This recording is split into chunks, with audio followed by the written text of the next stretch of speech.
The next example is really similar. I just wanted to show you, that's inspiration for our next example there. We're going to be bringing up an image of, there we go, we're going to be combining these two images together. So we're going to be using a little bit of color.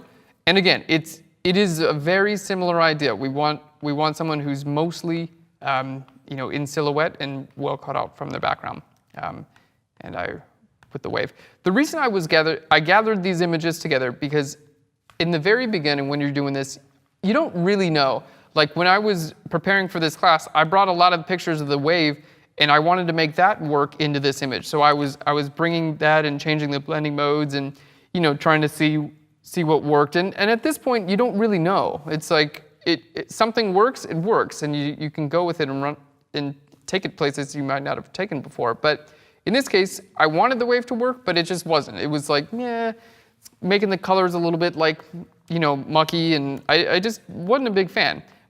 So I already had the picture of the wave up, and I had this picture of the model, and so I wound up combining these two, and I wound up liking that. So, I would say definitely get in here, play around, grab a couple things, and if you're planning on doing a photo shoot and you're planning on creating an end image, it's going to save you a lot of time if you jump into a stock website and download some images that are kind of similar to what you were thinking and just kind of play around with those. You don't have to do a whole photo shoot with your subject just to find out that you didn't even like the idea to begin with. You can start off with stock images that are similar to your idea, combine those together, get a good idea of what you actually want to accomplish in the image, and then go to work. And I do it all the time. And art directors do it all the time too, like rough comps and things like that.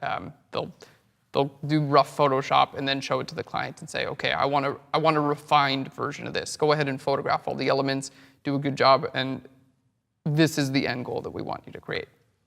All right, so here we go. We're just going to, in this case, because our background is white, we're going to get away with very simple. This is like a 1-minute example.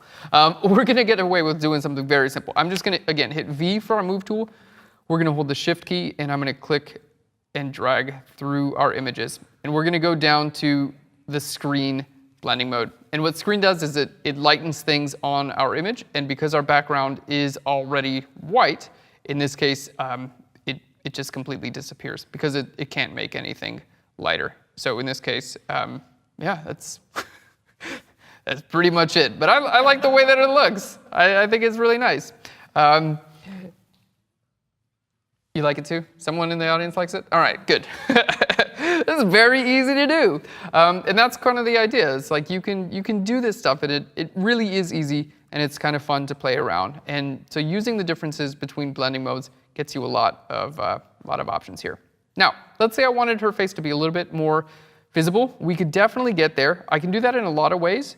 One way we can do is I can take this color down here, this darker color here that's in my ocean, and I can paint it on top of my layer blend mode. There we go. And now I can make this only visible where the underlying layer is darker. So I can use my blend if. Let's say I wanted her face to be a little more visible. So I can double click here. I can hold Alt or Option to make it not visible where my underlying layer is lighter, and then her face becomes a little bit more visible, but it's still using the same colors that are in the rest of my image. All right, let's just erase that away just a little bit because it's a little bit too much right now, but I think given the right treatment, it could actually be kind of nice because it'll just highlight a little bit more kind of what's going on in the image. There we go. Very cool. You know what? And I kind of liked how there's a slight change of color there. So I'm going to grab my curves adjustment layer. All right, and let's go ahead and just add a little bit of green. There we go. I'm going to hit Controller Command I.